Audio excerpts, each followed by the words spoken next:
Hi. Hello, everybody. Getting ready to fire up the locker room wrap-up show. Enthusiasm probably won't be very high, but fire up those comments. We'll get to everybody. If you want to call us, you can do that as well. I'm getting ready to roll here on the radio in just a second. Thanks for joining me in my backyard. Yep. See if the dogs cooperate this afternoon. I'm not convinced the dogs will cooperate, but we'll see. Play it by ear. Live from the W, this is the Retirement Income Solutions Locker Room Wrap-Up Show on Sports Talk 1050 WTKA, The Ticket, and Ticket TV. We've heard from the players, coaches, and broadcasters. Now it's time to hear from you. This is your show, the Retirement Income Solutions Locker Room Wrap-Up Show. Brought to you by Retirement Income Solutions and presented by Alta Equipment Company on Sports Talk 1050 WTKA, The Ticket, and Ticket TV. Now, here's your host, Ira Weintraub. Live on radio in 5, 4, 3, 2. And we are here for the Retirement Income Solutions Locker Room Wrap-Up Show. We're brought to you by Retirement Income Solutions, your local Ann Arbor-based investment advisory team helping to grow and preserve your wealth. That's Retirement Income Solutions. And presented by Alta Equipment Company, Michigan's #1 construction equipment source for sales, service, rentals, and parts. Alta Equipment Company, don't let downtime cost you money. Call Alta at 844-GO-TO-ALTA, where uptime matters. And here we are. Obviously, that was not fun at all. Brutal again. Really, actually, almost worse. I'm not really sure. I mean, what we all kind of feel, and I see it in the comments coming through. There is some sort of an end coming. I don't know what that end is. It could be end to one, whether it's coordinator or head guy. I don't know what that end is or what is next, but we all sense that something next is coming. What that actually is, we don't know. It's a really unique year to have all this happen, right? We're talking about a year where the athletic department is running a very big deficit because of the pandemic and having, no ticket sales, et cetera, et cetera. So, I don't know what the answers are right now. This is all going to we always knew, and we've talked about it, that after last week's game, what could Michigan do to, I'm not sure it's the right words, but let's call it earn back some of the fans. And we always knew the answer was with Ohio State, but you can't do that to the end of the game. But you also can't do that. You can't do what we just saw. That game was, it was a disaster. It was brutal. I mean, we all watched it. There were 3 drives that you look back on and you're like, where's that with the consistency? And we're going to talk about that. But you look at, just wow. It's absolutely brutal. Disappointing because you were hoping that there was a bounce back from last week. You weren't necessarily expecting it. You just kind of hoped. Right? I mean, again, hope is not for a game plan for the team, but it is a game plan for fans, and we can hope that they can show up a little better. And they did not. And they, as you watch other things going on around the Big Ten, and it starts to shape things as the season moves forward. You look earlier today, and as Michigan loses 38-21, Iowa beats Michigan State 49-7. It was 35-0 at the half. And right now, Maryland is going to the half over Penn State 20-7. So, I mean, you're looking around the league and you're seeing what's going on, and this short season is going to be a long season. Now, we don't know if there's going to be a game next week. I don't necessarily expect there to be a game next week. So, but this short season is going to be a long season. That's how it feels. You can kind of see that the 3 touchdown drives are really nice, and Ronnie Bell's wide open and he's overthrown. Eric All on the 3rd down has the ball in his breadbasket and he drops it. It goes back to the thing that I've been talking about for since last week, which is there are player issues, and some of it I get. The offensive line, you're missing your 2 tackles. Jalen Mayfield coming back, we had talked about being huge for this team because of how much it's valuable to bring back starts. Now it's, I guess, valuable for these guys to earn starts and to get this playing time in now, but that's not what you're playing for. You're playing to win. And so we knew the offensive line was going to be a question mark when we talked about it in the pregame when we had the confirmation that the tackles weren't playing. And so it was a reshuffled line. You've got a lot of inexperience. They talked about it. There were 8 starts amongst the offensive line. So I understand when there are issues within the offensive line. I get that. I think that might explain some of the issues in the run game, but not all the issues in the run game. Maybe they didn't. They didn't feed it enough. But they didn't have the ball enough to feed it. I was looking at one point in time, I was looking at the play comparison, and now I look at it at the end of the game. Indiana ran 88 plays. Michigan only ran 52 plays. So when you look at, the comparison, how many times did you run it or pass it? Michigan had 18 rushes out of 52, out of their total plays that are 52 plays. So you're rushing it 18 times. A few of those were sacks or scrambles. So you actually subtract out of that more. But of course, you're spending most of the second half playing from behind, and you're trying to throw the ball down the field or trying to throw the ball to make things happen. And the run game wasn't working. So if it's not working, you get away from it. And part of that also is if you're doing RPO game, if the quarterback reads it right and the defense takes away the run right there and they force you to pass it, then you're going to throw the ball. It's just the RPO is not dictated by what the offense wants to do. It's dictated by what the defense looks like. And so there's a little bit of that in there too. But Michigan ran the ball 18 times. They finished with 13 yards. It's somewhat, it's not as abysmal, but it's reminiscent of that game a few years ago now back at Penn State when they just kept running in the line over and over and over and over again. But they had over 30 carries in that game, and they had fewer yards. So, but, there's a little bit of that feeling when the running game is just not there. And the passing game, I mean, Ronnie Bell had 6 catches for 149, but there was so much more. There was obviously he was missed on one. And in the end, just super really frustrating, needless to say, as we all watched the game. And we all I said it after last week's game. Most of the fans that were still optimistic that this staff was the right staff to get the job done, they lost most of that last week. I mean, if any, I don't know how much of that is left. There's no absolutes, but it seems like we're a lot more on track of that. As I said last week, and you can't take away where things were after last week until you get to the end of the season. You can help yourself by winning games and not making it worse, right? But you go out and do that, you just make it worse. And I mean, I think you can see a few things that they haven't had a safeties coach since August. I think that shows, and that's maybe it impacts some of the play of the players. But the defense is so much more than that. Defense, I mean, it's reached that atrocious level. I'm not saying it's Greg Robinson atrocious, but it's I think maybe it's getting there. I don't know if we're in the hundreds in overall yardage and all in the numbers or whatnot, and how low those were. But they have issues with scheme. They have issues with penalties. They have issues with penalties. They have issues with penalties. I don't know if I mentioned that. I mean, technique, obviously issues. The grabbing is, I mean, there was the one by Brad Hawkins, and the pass was overthrown anyway. He didn't need to grab, but he does anyway. There's so much grabbing. How many third downs did they get on penalties because Michigan just couldn't? And in some of it, they, I guess once or twice, I get it. If the guy beats you and he's going to score or something but that wasn't the case, especially that, like the one by Hawkins, they had to do it at all. But it's just so many different things. Third downs. Michigan could not get up the field on third down. Indiana, at the end of the day, they were 9-18, but at one point they were shooting at like 70% or something like that on third down and getting big third down conversion after big third down conversion. Michigan could not get off the field. They couldn't generate a lot of pressure. There were no sacks. They couldn't get any turnovers, although they could have had one. And that, the woulda, coulda, shoulda plays on both sides of the ball, that even in a game where you play as poorly as you did, you had moments where when it was a 10-point game, you could have had it within a score, right? But, I mean, I don't know what else. The defense, like scheme, technique, missed assignments, other mistakes, the penalties, the lack of turnovers, all those things. I mean, I'm not sure what else there is to say about the defense, but that's the level that they've reached on that side of the ball. And offensively, to get back there, we saw 3 drives, but we've joked for now 2 weeks when, or maybe longer than that, when Sam talked about and started using the phrase dialed in, and it turned into a drinking game. And we kind of joked about it, but he hasn't said it for 2 weeks now. And you try to figure out, how do you get back into that being dialed in? They had 3 drives where you could talk about being dialed in, but 3 drives isn't enough. I mean, it's definitely not enough, because we know that the defense is a concern, but look around the country. So you look and see how high scoring some of these games are. You see Alabama. We were talking about this before the pregame show, and I was talking about it with my friends during the game. Think about what SEC football was just within the last decade, when almost single-digit scores against each other. There wasn't one score like 9-6. Well, now they're scoring in the 40s and the 30s against each other. The game's changed. So while the defense is a problem, and I kind of went through all of them, the offense is the bigger concern to me right now, because, well, one, we see it at moments, and you see the 3 drives, you're like, that's what they're supposed to look like. And I'm not talking about like a drive at the end of the Michigan State game where Michigan State was playing super soft. Michigan had some really nice drives and some big plays.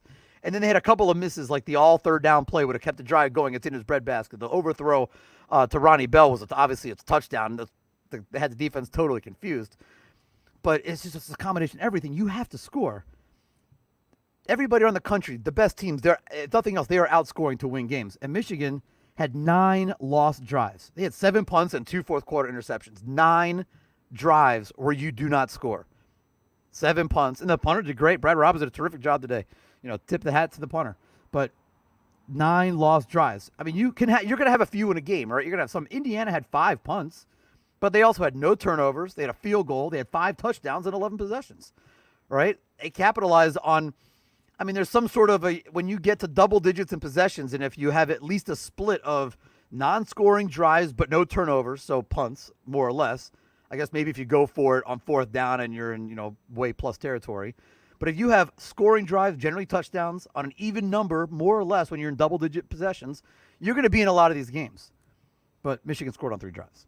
And, I mean, it's not enough. And so we see it in flashes, but, I mean, just not nearly enough. And, I mean, you can point to issues going on with the offensive line and how much inexperience is there, and it shows with how many missed assignments and the guys that are running free and guys getting beat off the edge. And there's a lot to be said about offensive linemen who are very young when they play. They play very robotic, and they get beat a lot because they're thinking about what they're doing much more so than reacting. And you hope that they learn very quickly because they're being thrust into these jobs, but they're not. And they're being robotic, and they're making mistakes. And it takes time to.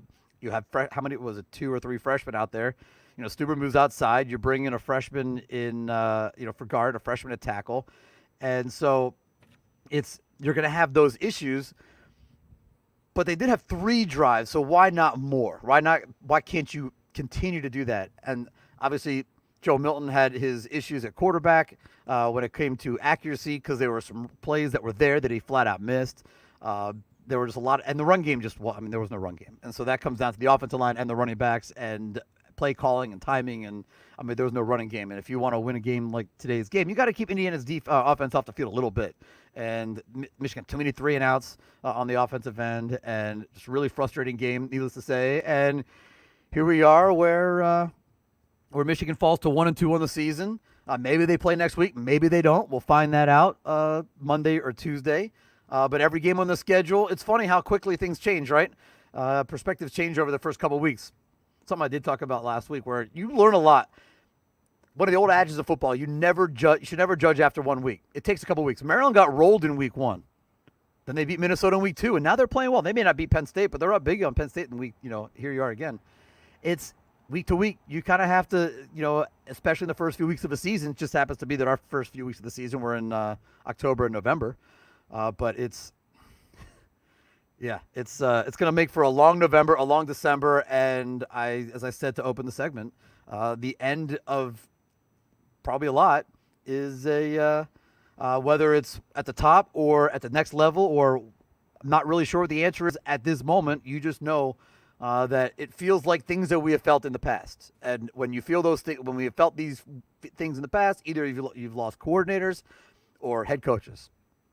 Or, no, coordinators or head coaches or both. It usually comes down to those when we've had feeling like this in the past. And it's just a matter of how it plays out in this most unique year where when your athletic department is running a huge deficit and the buyout for the coach is what it is. Although, you never know the way the relationship between the school and Jim and the way he works with his contracts, et cetera.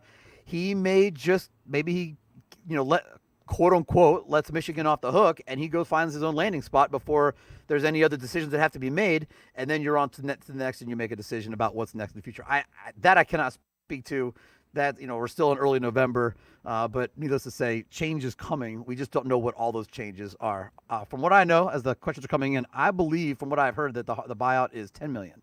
And it's a year when you're running a $60 million budget deficit, unless boosters step up to specifically say, here you go to do this.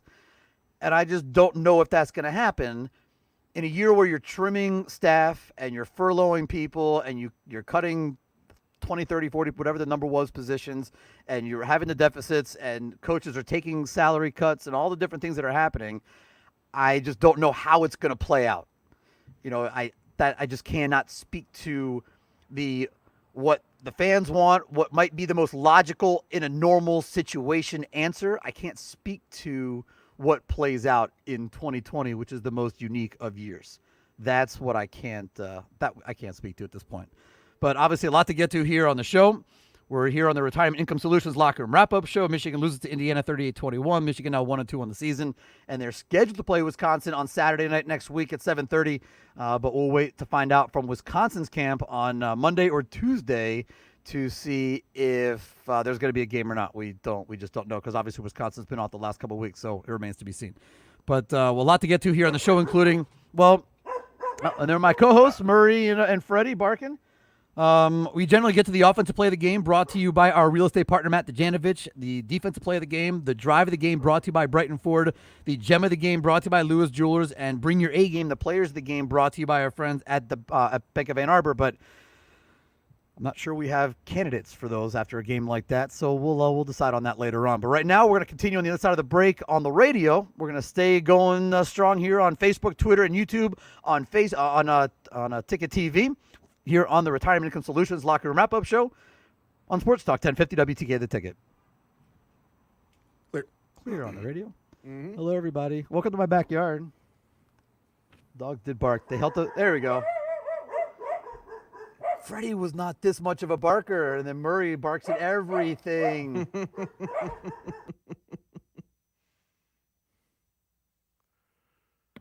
Hi. Welcome to my backyard. Technically, where's that? Dan, you said 1.3 yards per carry. It's 2.2 sack adjusted per carry. So much better. I'm pretty sure my sarcasm came through. Yeah, we have a wetlands behind us, which is really cool for a backdrop. I've had a couple Zoom meetings back here, but we have a little wetlands back there, which makes it cool. I do like it. So, yeah, the deck is actually in not great shape, but it's like, I don't know, what is it now? It was 70 degrees in the second half of the game. It's 65 now, but it was 70 degrees in the second half of the game, and I'm watching the game outside, socially distanced with a couple of friends.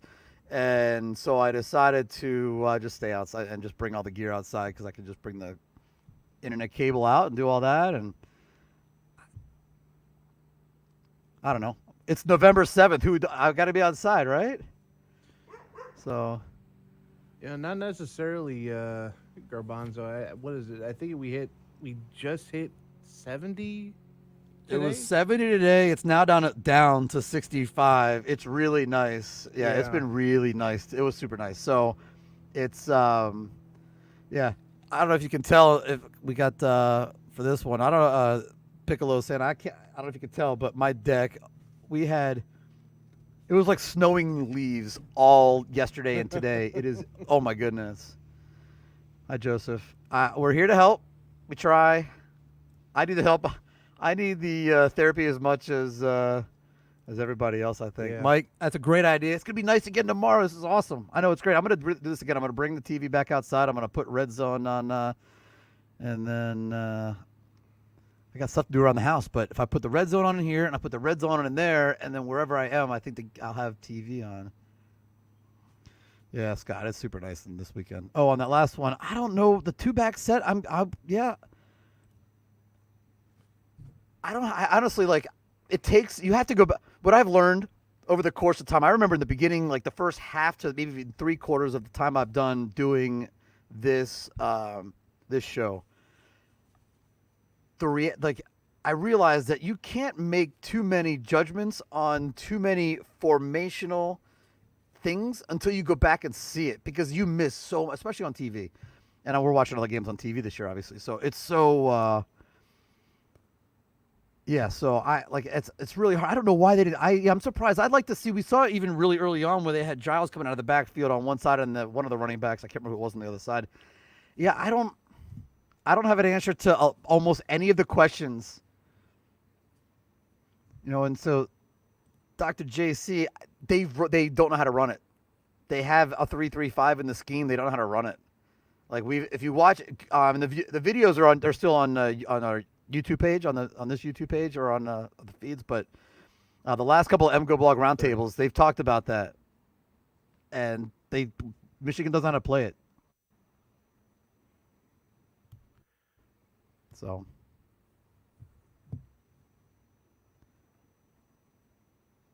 it was frustrating. How long till we're back, Mr. Miz, to the radio? About 10 seconds till radio. All right. What did I do with the? Oh. Lost my remote. It was my paperweight for the wind. At least you found the remote. So there's Yeah, that. the Maryland game was at. Well, no, this is just the TV one or the Oh. cable one. The other one is. Wow, we were talking about putting up points, 31-21, and they're still not at halftime in the SEC. Gee whiz. All right, here we go. Back on radio in 5, 4, 3, 2. Welcome back to the Retirement Income Solutions Locker Room Wrap-Up Show, brought to you by Retirement Income Solutions and presented by Alta Equipment Company here on Sports Talk 1050, WTK The Ticket, and on Ticket TV. Thanks for joining me on Facebook, on Twitter, on YouTube, and always fun hanging out with you all during the breaks. And people that are watching on TV have a view of my backyard because I took the show outside today because it's 65 degrees in Ann Arbor and the Saline area, as my dogs want to continue to help with the hosting of the show. They're just as but it's disgruntled as super well, nice too. outside, and I'm going to take advantage of the opportunity. So I got a TV out here watching. I was watching Penn State, Maryland, which went to the half. Maryland's up 28-7 at the half.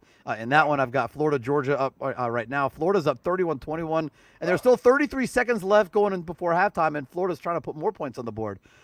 I mean, that's what I was talking about in the earlier segment. It's just you're in a day and age where you have to score it out. Yeah, your defense has to. I like to refer to it as playing good enough.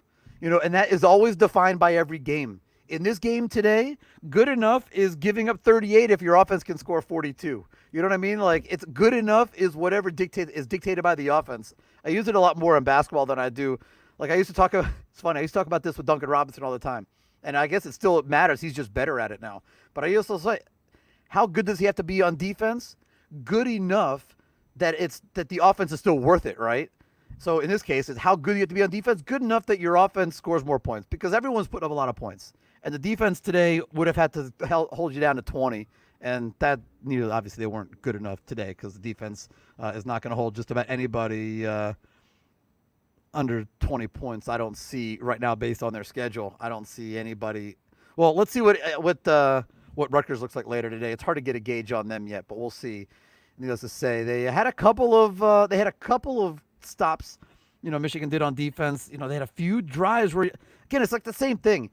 It's a microcosm. The offense and the defense both. When Michigan on the second drive for Indiana forces a 3 and out, they get 4 yards and you force a punt. Or after their next touchdown, their fourth drive, it's a 9-yard possession on 3 and out, and they force a punt. You're looking at it and you're like, I mean, that's the defense that we know they can play. They can force you into, a hurried throw, or they can get you in the backfield against the run or something like that. And you see that a couple of times. Just like with the offense, you saw in the third drive, the 4-play, 78 yard. You see explosive plays, you see big plays, and you see the potential. But then you have to get all the way into the third quarter, the 5-play, 80-yard drive. And again, you see the potential. And the same thing with the last drive, the 6-play, 64-yard drive. But you only see it on 3 times on offense. You see it 3 or 4 times on defense at the most. In this game, I'm not even sure it was that. In the first half, it was twice. In the second half, by the time they made stops late in the game, you're in the fourth quarter. And maybe, I guess, if you make, but that gets me to one of the things that happened in the game. And that's the thing about this game that really stuck out too, is that it's 31-21, right? The offense got going in the second half a little bit. They scored in their the first possession. The second possession in the second half, they almost scored, or not almost scored, but it was the possession with the Ronnie Bell, so they almost scored because it was the play with the Ronnie Bell. So the offense was they weren't hitting all cylinders, but the play calling was starting to get, as Sam would say, dialed in. Right? They scored the first drive. The second drive, Ronnie Bell's wide open. It was a great call. They had Indiana all kind of confused. The third drive, Michigan scores a touchdown. It's 31-20 the offense is rolling. You don't have the, on the second stop of Indiana, you have the Dax Hill near interception, right? So you don't get that play, which I think most of us looked at that play and you see. Now, he had a long way to go, but he had 2 or 3 blockers. He would have had 2 or 3 blockers in front of him and room, and Dax Hill's an athlete. And I take my chances that if he doesn't score, he's going to put you in a position where the offense has a very short field to go to score. And the offense, if they only have to go 20 yards, maybe they can score quickly there. And at that point, it's 31-28, right? And so you have if it's 31-28 in the fourth quarter, it's anybody's game if your defense can then make one more stop.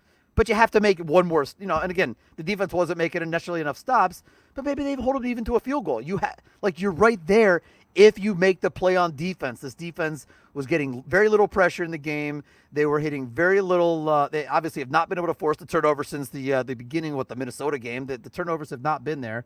But if you get that one, it's 31-28 with 12 or 13 minutes left to go in the game. But instead, Indiana keeps the ball. They score, and it's a 17-point game, and bada bing, bada boom, and it's over, right? And that's the dagger. The dagger is Joe Milton throws the interception after you don't have your own interception. And because if you do it the other direction, you have a chance to win a game again where you don't play well. And that's the sign. Like, if you can be a team that you can win a decent game, get a win, even if you play poorly, at least it's a sign of progress, right? But no, they obviously cannot do that. And they have a missed opportunity when Hawkins takes the ball away from Dax. And then after that play, Milton throws the interception, and any hopes are dashed. Indiana scores again, and it's a ball game, 31-21. But those pivotal moments in a game where you're not playing well, but if you can hit Ronnie Bell, that's 7 points, right? That's 7 points on the board. If Dax Hill can make his play, I think that's 7 points on the board. That's 14 more points on the board, and now you're talking about a totally different football game. And you still didn't play well, but at least you're in it. And you're in it, and then if you can get the W, you could steal the win and come and then figure it out, because you probably have 2 weeks to figure it out till your next game. But it's we're all frustrated, and we know that change is coming. We don't know what those changes are going to be yet. We assume week to week there will be changes within the team, depth chart wise. But that's only a Band-Aid for obviously a much bigger problem.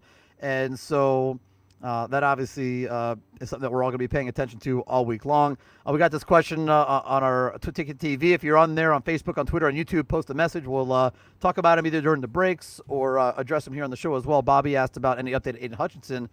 And that doesn't help, right? Injuries don't help. You start the game without Mayfield. You start the game without Hayes. So now you're down 2 your starters, your 2 most experienced starters, for that matter, on a pretty, which leaves behind a super inexperienced line, which explains some of the issues on offense, and I get that, but not all the issues on offense. But then you throw in Aiden Hutchinson. Quiddy gets dinged up.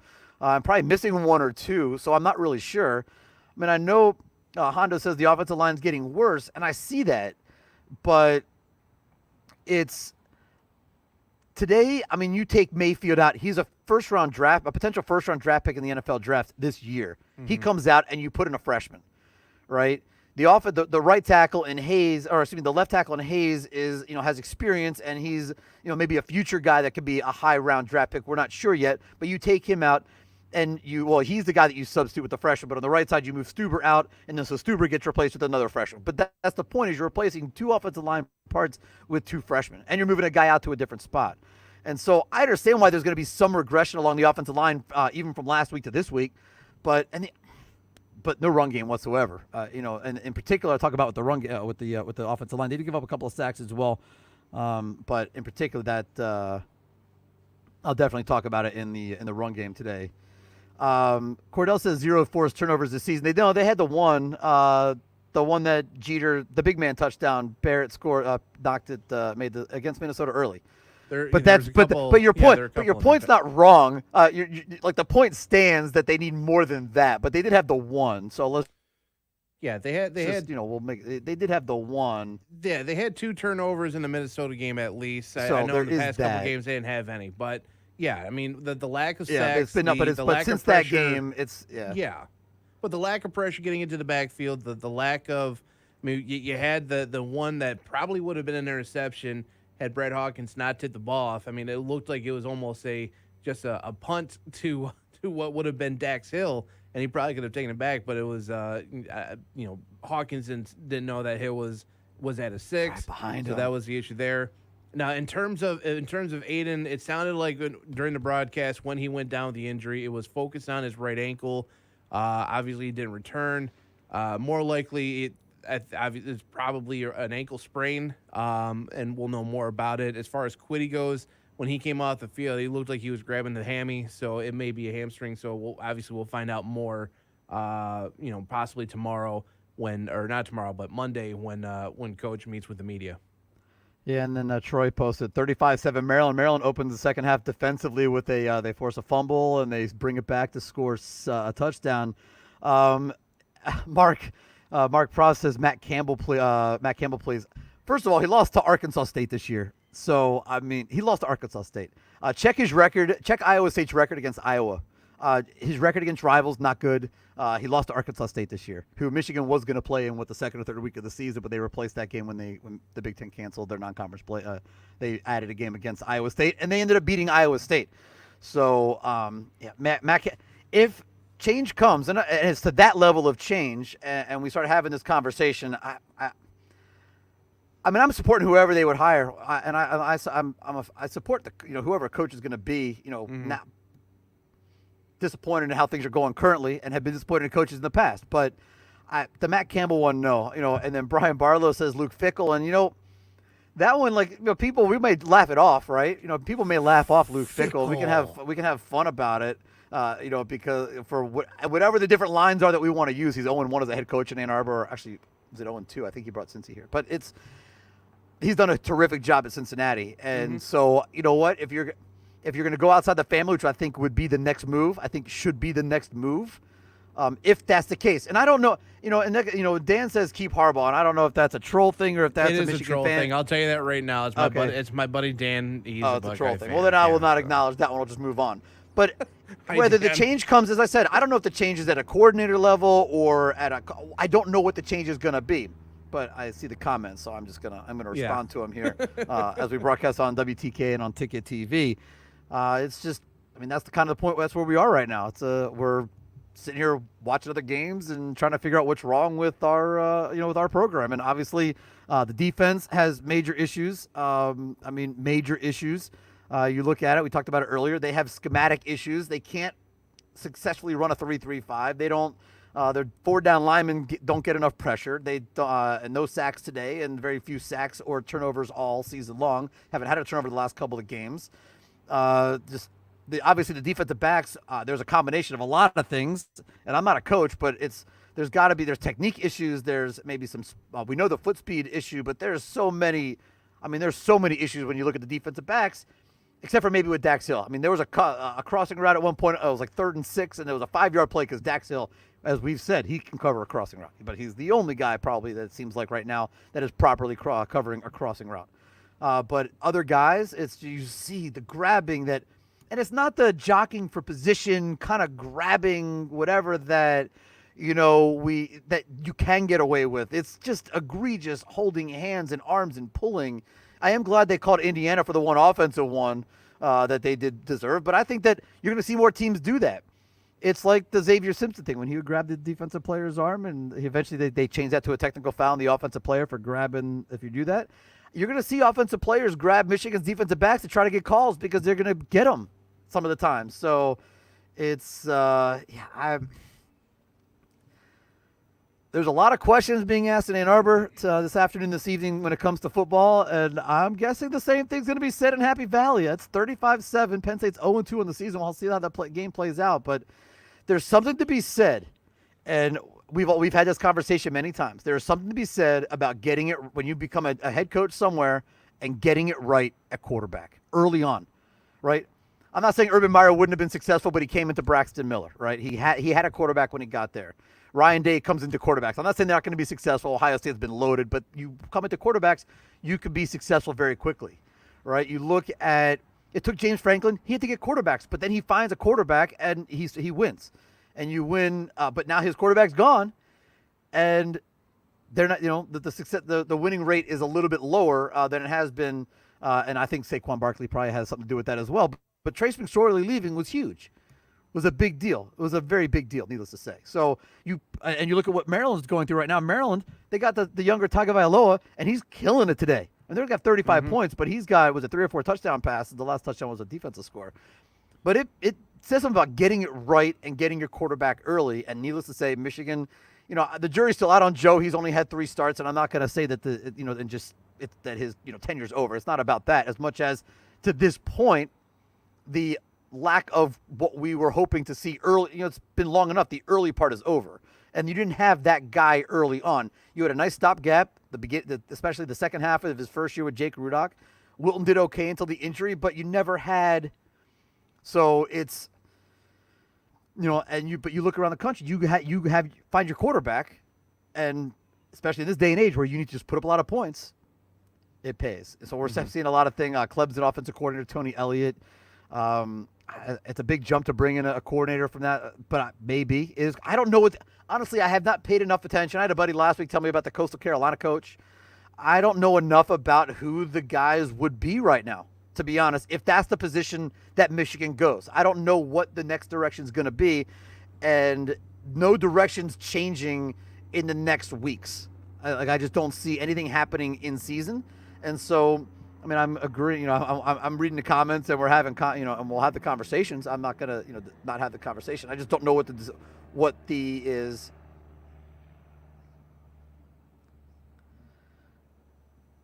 But we all have the same frustrations. And so whether we're talking about, immediate change or trying to figure out things, hello, boys, whether it's the immediate change or if, and there's not a lot of immediate changes that we necessarily see except for just getting, showing being better. And that's not a recipe per se. We see those 3 successful drives offensively or a couple of good defensively.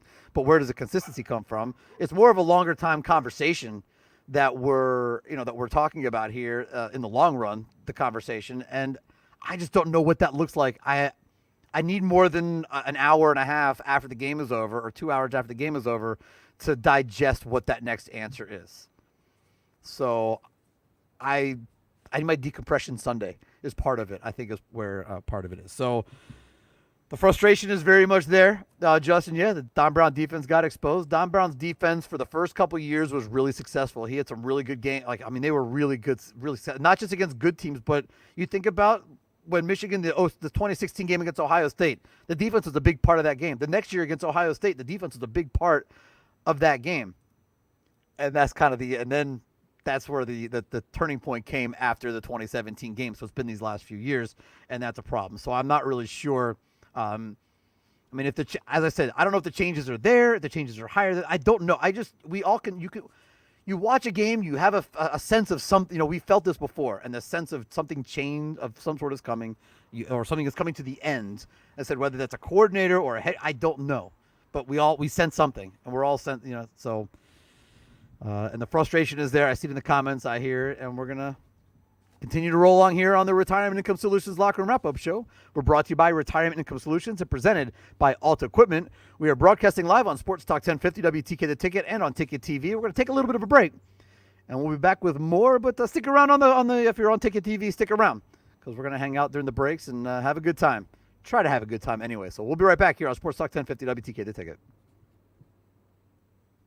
Sorry, Miz. I just want to throw you a curveball. Keep Miz on his toes. Clear on radio. Yeah. I figured. Keep Miz on his toes. Yeah. So I see, and I don't know how many of these comments or coaching suggestions are serious or joking as far as if Michigan's going to make that kind of a change. But even if they go outside the family, there's going to be certain, I think, things in place as far as Michigan requirements. I don't think Hugh Freeze is going to fit the bill. I just don't see it. I don't see people that are generally associated with certain programs unless Michigan's not going to play certain games that, most of the coaches that you've mentioned, they're coming from those kind of programs. So, but I don't, yeah, I see you, John. The Terps are winning. I put it on out here. Everybody enjoy my scenery for a moment. I'll be right back. I got to grab something. Okay.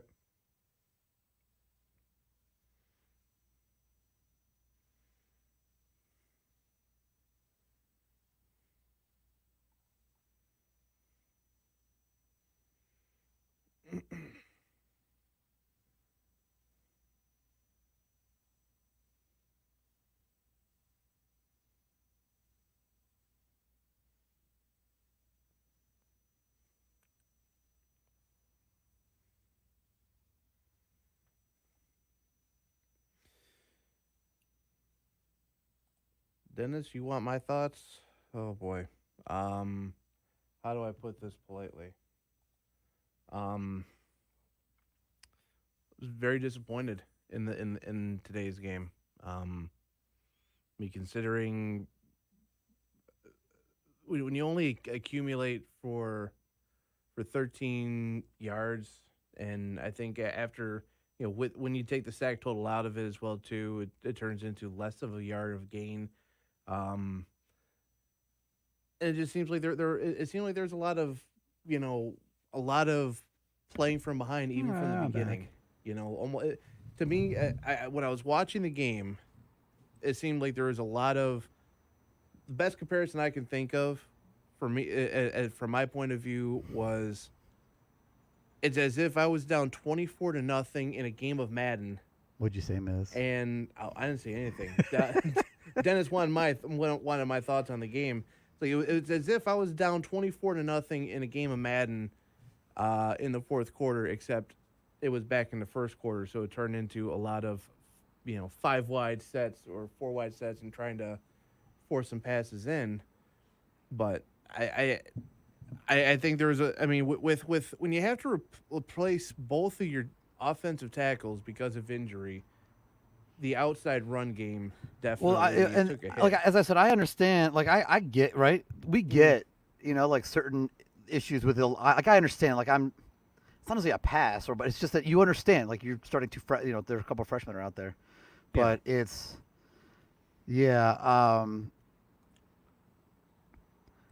I think that and honestly, I think Piccolo. I think that is the.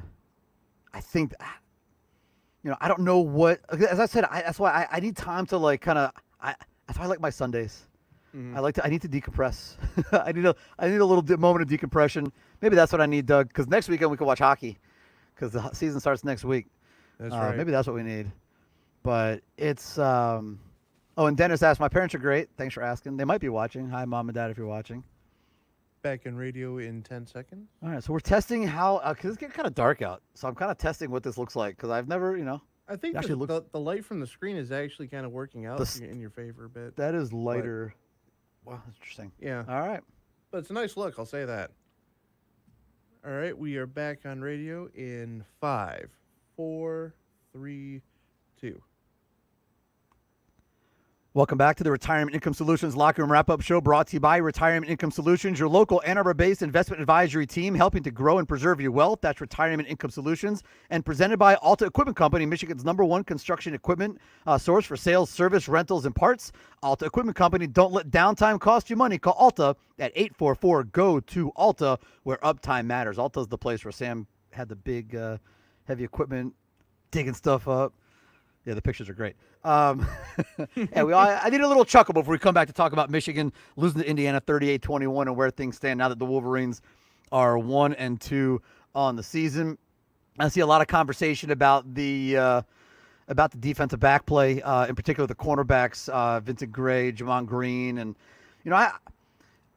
if Jamon Green and he, again, very in particular because Vincent Gray played a lot last year. Jamon Green, if he can get as he gets more game experience, and there's no replacing game experience at a spot like that where you need to feel the opponent, and you're not playing the same guys every day in practice, or maybe you're kind of used to their moves and what's coming or whatever it might be. And I like his athleticism. I like his length. He's just so grabby, and I don't know why they seem grabbier this year than in the past. Maybe just our veteran corners were better at disguising it. I don't know. They just seem more grabby. And Vincent Gray had a play. Miz remembers the play. It was the first stop, the second drive, right? It was the first stop, that 3 and out. They called an out pattern, an out pass, and Vincent Gray made a perfect play. It was a perfect play. And it's you're like, all right, well, they scored on the first drive, but all right, 3 and out, and Vincent Gray just made a nice play. And in that moment, you're like, okay, but yeah, that was the one time, right? It was like, that was the one time. Otherwise, the corner play, a moment here and there were times where the corners were there. There was a couple plays where Jamon Green was there, but I mean, he's just, and Vincent Gray was too, and you just, the awareness or the ball skill. I don't know what, again, it's, if you're almost making the play, but there were way too many times they're also in way too far in trail position. They're getting beat. And then when they play zone, you could tell that they're not comfortable playing zone because it's the spots are generally way easy. There was one throw that Penix made in a tight trio window where you're just like, oh, that was a nice throw. But there were a lot of big spots in the zone as well, and so there's a lot. It's a lot of issues. when it comes to trying to play pass defense. And it doesn't help that Aiden goes down. It doesn't help that Quiddy goes down. But it's, that doesn't explain all of it. You can talk about that being part of it, but that's not all of it. So just and every time you thought that they might be, right, because after the opening drive was terrible, Indiana scores, Michigan comes back and they scores, and you're like, okay, you have that moment, but then you have punts on your next 4 drives to end the half, and then you score to start the third quarter, and you're like, okay.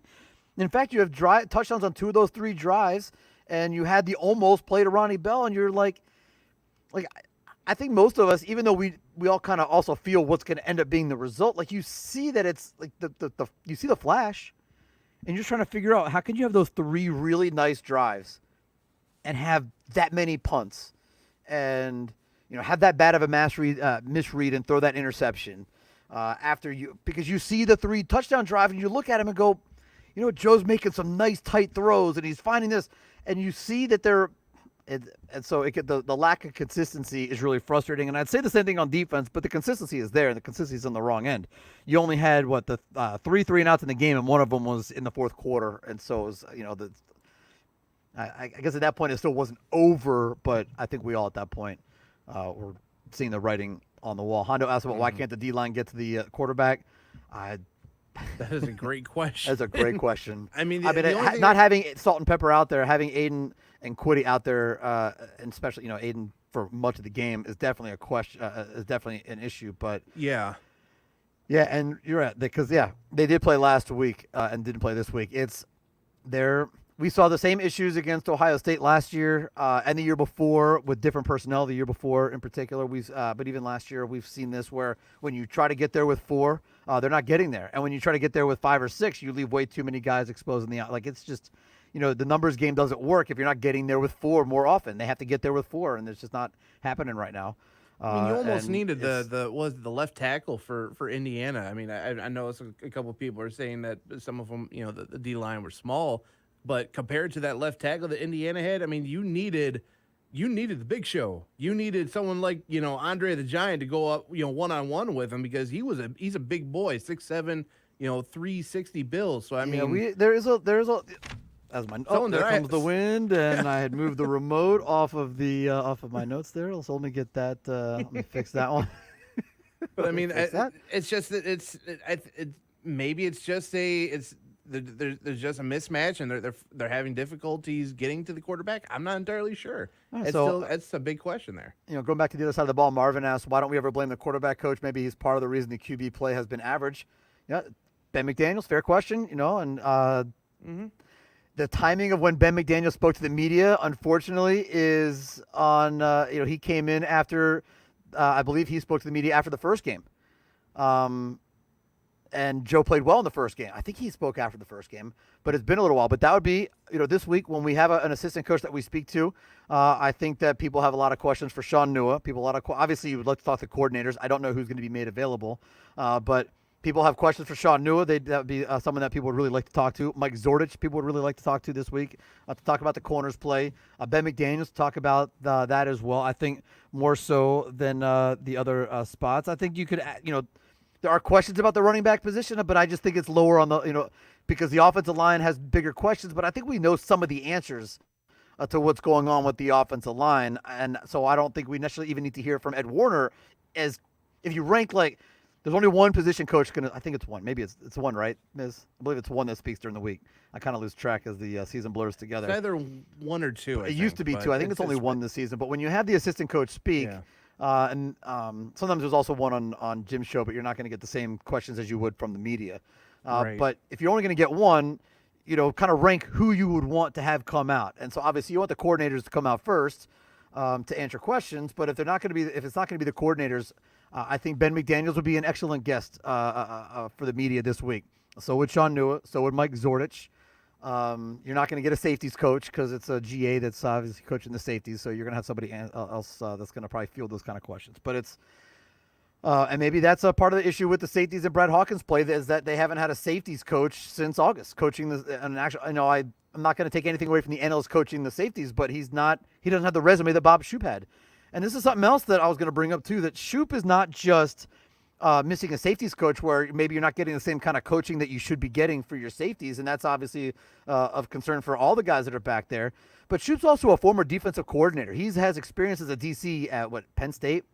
I think he was at Duke. I should have brought up his resume before I brought it up, but I think he at multiple stops at Mississippi State before he came here, and so he has an experience as a DC. And so, if nothing else, here's a former defensive coordinator that has had some success at high Power 5 schools, and he can provide something different.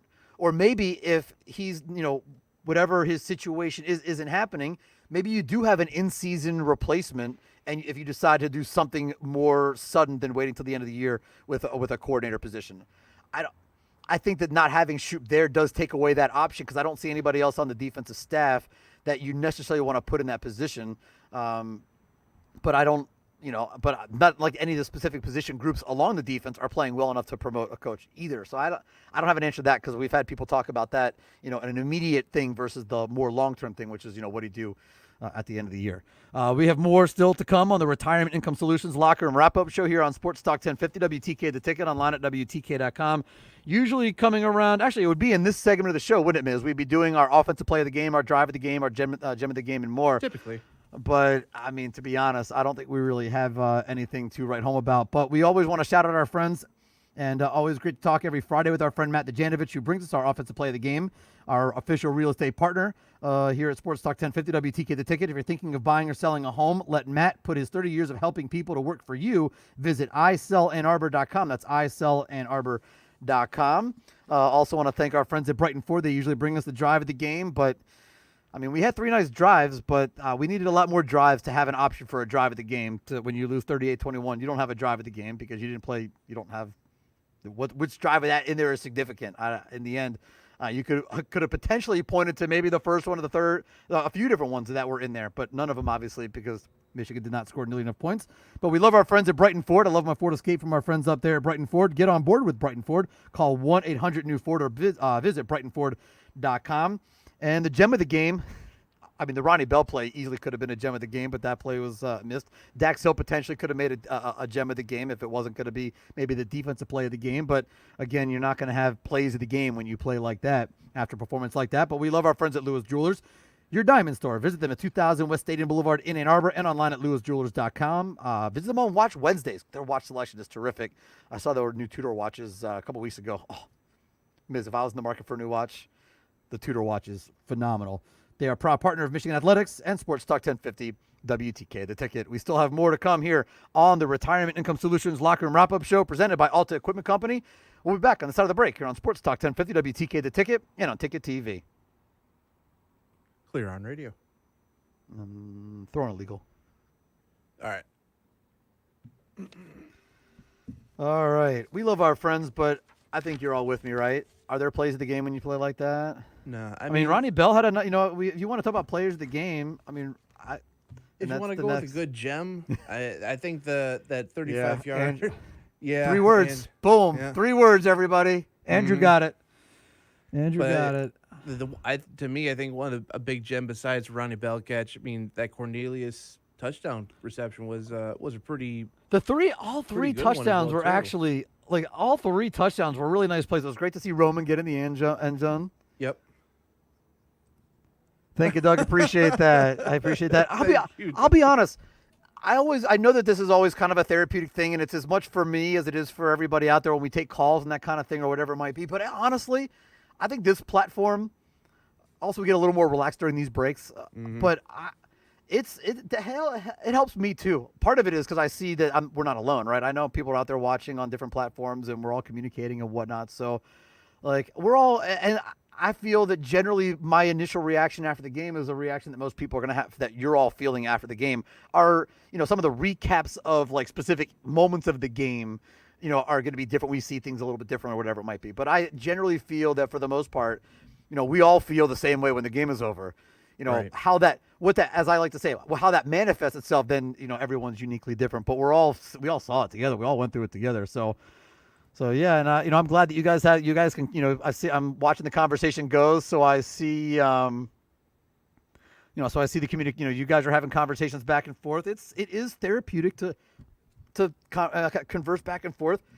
We're in a unique position during a lot of people staying at home, so you're not out, maybe in a more public area as you usually are, where you're with more friends that you might be with to have these conversations where, so that's not happening, obviously.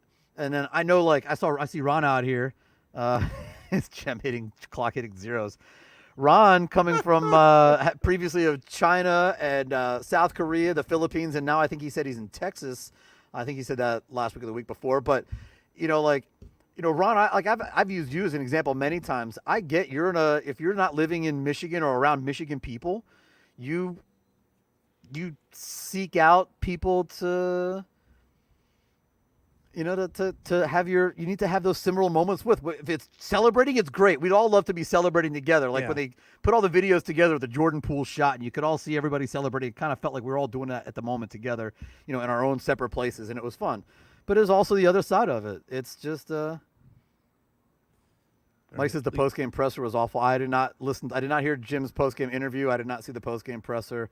I mean, most press conferences, there's a lot of coach speak, and you have to decipher it. You don't get a lot out of it. Jim does not say a lot. Yeah. I always felt that I got more with the podcast talking to him, which has been put on hiatus with the pandemic. So right. I always felt more there. You look like you're ready to tell me we're coming back. Yeah. Back on radio in 5, 4, 3, 2. Welcome back to the Retirement Income Solutions Locker Room Wrap-Up Show. We are on Sports Talk 1050, WTK The Ticket, and on Ticket TV. It's really fun hanging out with all of you guys there on Ticket TV, on Facebook, on Twitter, on YouTube in particular, because you can send us some comments, and we respond and have a good time. And people have been watching the sunset around me as I'm hanging out at my house and broadcasting live outside. It's 60 degrees in November in Michigan, so I'm going to sit outside and take advantage of it. I might be entertaining a neighbor on one side or the other. I'm not sure. I did see a window or two closed, so maybe they didn't want to hear me anymore. And I don't blame. I don't blame them. I have Michigan fans on both sides. Pretty big Michigan fans, in fact, on both sides. So I know they're feeling it. Tonight, Michigan loses 38-21 to Indiana. This is the time of the game where we usually do our Bring Your A Game, our Players of the Game. It is brought to you by our friends at Bank of Ann Arbor. Support for University of Michigan football comes from Bank of Ann Arbor. They can't help you get bigger biceps, but they can help your small business. Bank of Ann Arbor helps. How can they help you? Visit bankofannarbor.com. FDIC. They also can't help Michigan capitalize on more of their drives and put more touchdowns on the board. But Bank of Ann Arbor, big friends of the show here. And Tim Marshall, great guy over there at Bank of Ann Arbor. Matt Altruda does their marketing, one of their marketing people, great friend of the show as well. I'm not going to dwell on A-game stuff. I'm really not, because you come out of that game, there's not a whole lot to bring up for players of the game, or an A-game if you want to call it that. But I will mention just for a moment, can we say that Brad Robbins had a really good game as a punter? That's his best game, I think, as a Michigan Wolverine as a punter. So you don't want to be. That's not what you want to be talking about. And I'm trying to have a little moment of levity because we're all hurting after that loss. But that's true. I'd say Ronnie Bell. I mean, he ended up with 6 catches for 149 yards and a touchdown, and he should have had 200 yards and 2 touchdowns, if not more. Obviously, because the big pass down the field would have put him over 200 and the score. And so, yeah, the dogs are agreeing with Ronnie Bell. Would have had a terrific game if that happened. Citizen is right. Bring your A game. You know who brought their A game today? In Southeast Michigan, Mother Nature. I mean, I guess they did in Bloomington, too. It looked pretty nice down there at the game at 70 and sunny. People were, like, in shorts and T-shirts. But, yeah, great day for outside. That is a plus. That was the A game of all A games was Mother Nature. I'm still outside. I'm watching TV. I've got a TV outside. Watching some football. I'm probably going to do this again tomorrow because it's super fun and it's super nice. And within days, it's probably going to do what it did last weekend, which was be in the 30s in snow. Last weekend I looked out my window and I saw snowflakes. It was not like it was there was actually a couple of moments too of squalls. Yeah. But now here we are, and there's your A game. Yep, Hondo. The lines talking about the punter. I try to be in jest. I was trying to have a little fun. It's a moment of levity. We're all cranky, angry, frustrated, disappointed. I don't know, Mills. What else? I'm not sure what other adjectives we can bring up, but I've been behind the board for too long. I know. Yeah, and I think that and I know it's only 6:00, but maybe a little silliness, a little gidding. I don't know. I just a little whatever it is. Walt. I know that by midweek we're back to normal chilly weather. But I'm enjoying it for the moment. I'm enjoying it, and it's been really fun hanging out with all of you here as well. So that's who else brings their A game. I know Miz brings his A game every Saturday when he's here with me on the show. Miz puts in long hours on Saturdays, so he brings his A game inside the MDN studios. But you all out there that are listening on the radio, but in particular the conversations going here on social media, and those that are viewing on online, you guys are a lot of fun. It's a lot of fun to hang out with all of you here on a Saturday. It was a lot more fun after the Minnesota game, no question, but it's even fun after a loss. And you're right. If you're talking to me, you are right. I'm actually thinking more like shot of tequila, Miz, tonight. I may actually maybe I'll do it should I do it on the air? I don't know. I mean, that I could do. I'm at home. I'm not driving anywhere. People watching are the only ones that could tell. I mean, people listening on the radio won't be able to tell. You just say, no, it's a shot of water. All right, the dogs are egging me on here. Saying, so yeah, I'll maybe I'll go get get the tequila out of the fridge and pour a shot, and whoever wants to have a drink with me in the last segment, and while we're here on Ticket TV, we can do that, and we'll continue to talk a little more Michigan football on this side of the break. We'll wrap things up as well, but we're not quite done yet. Here on Sports Talk 1050 WTK The Ticket and on Ticket TV. Clear on radio. These dogs. All right, I'll be right back. All right. Oh, boy, oh, boy, oh, boy. Game wasn't fun, guys, but the interactions that we're having with you guys is giving little chuckles. I do. This helps out a little bit.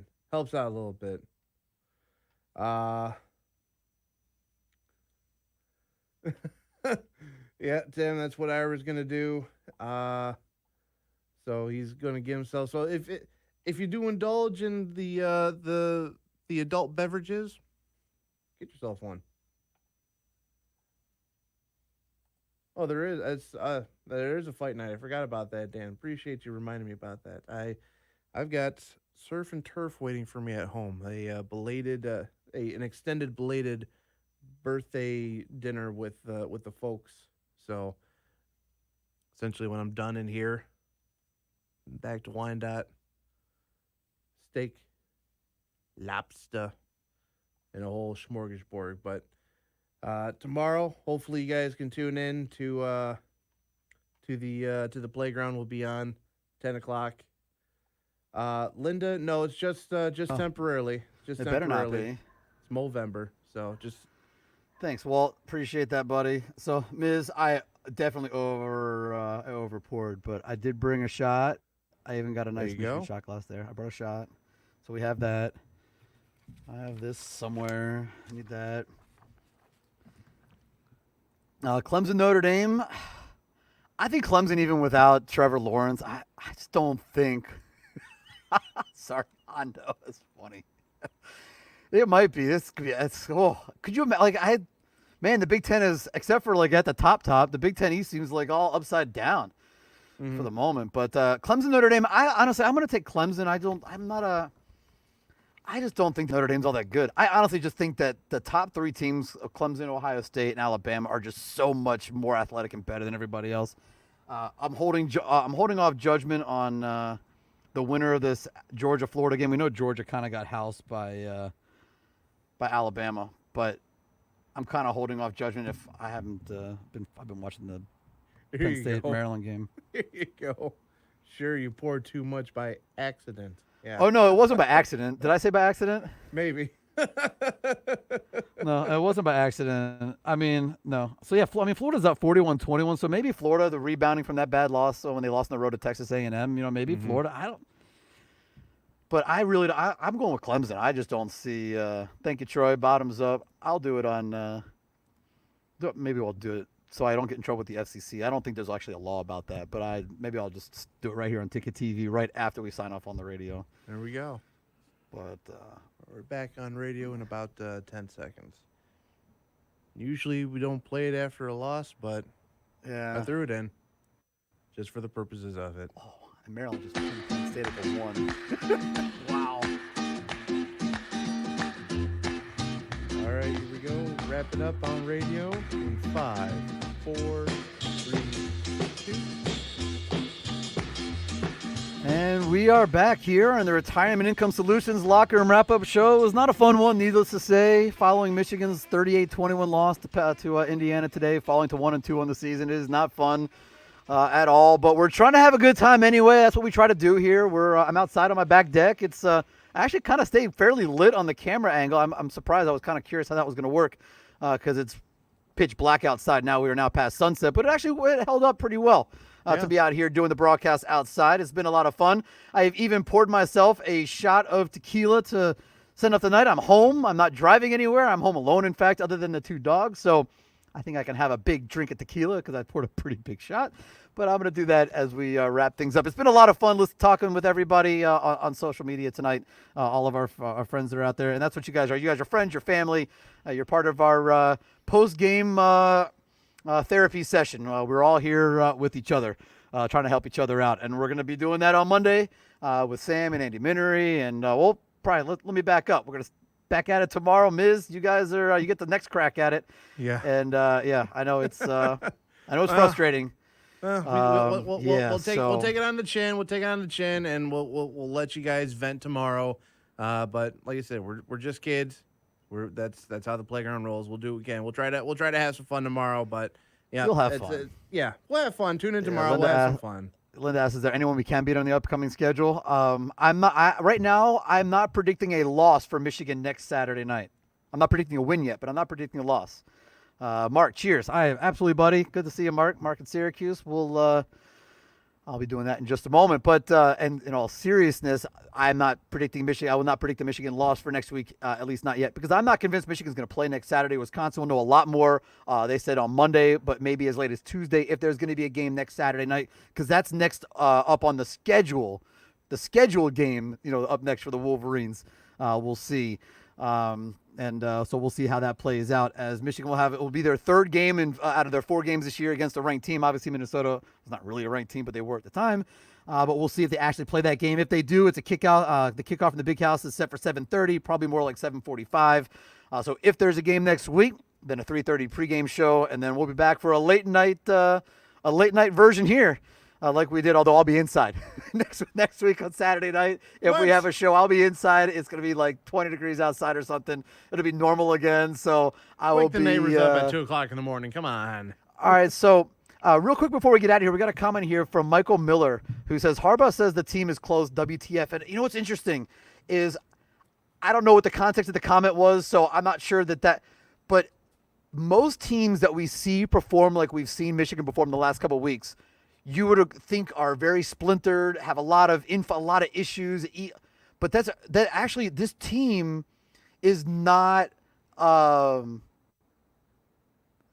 now maybe he means close to clicking, in which case I'm not sure. If he means close as a unit, I think they are. That's the thing. It's the most unique, closely bonded team because they're not playing well. But usually teams like this fracture. But if he thinks they're close to successful, based on 3 drives on offense and 2 drives on defense, I see that, but that's a very small sample size. And yeah, press conferences, Jim says that I think after every game when they lose, even when it's bad, like because generally he could come out and he's not going to talk about his assistant coaches or his players right after the game until so if he thinks that they're close to getting over the hump, well, I think that we all see right now that unless they can replicate those 3 really good drives, 3 or 4 more times a game, they're not close to a whole lot much. So, yeah. Hey, Tim, what's up, buddy? Tim from 3 Rivers. Hey, Roman scored a touchdown, so we had that going for him. But yeah, frustrating game. Needless to say, it's going to be another long week, potentially a long 2 weeks. Well, it's going to be a long many weeks, no matter what happens coming up, whether they play Wisconsin or not, or even if they beat Wisconsin or not. It's going to be many long weeks coming up.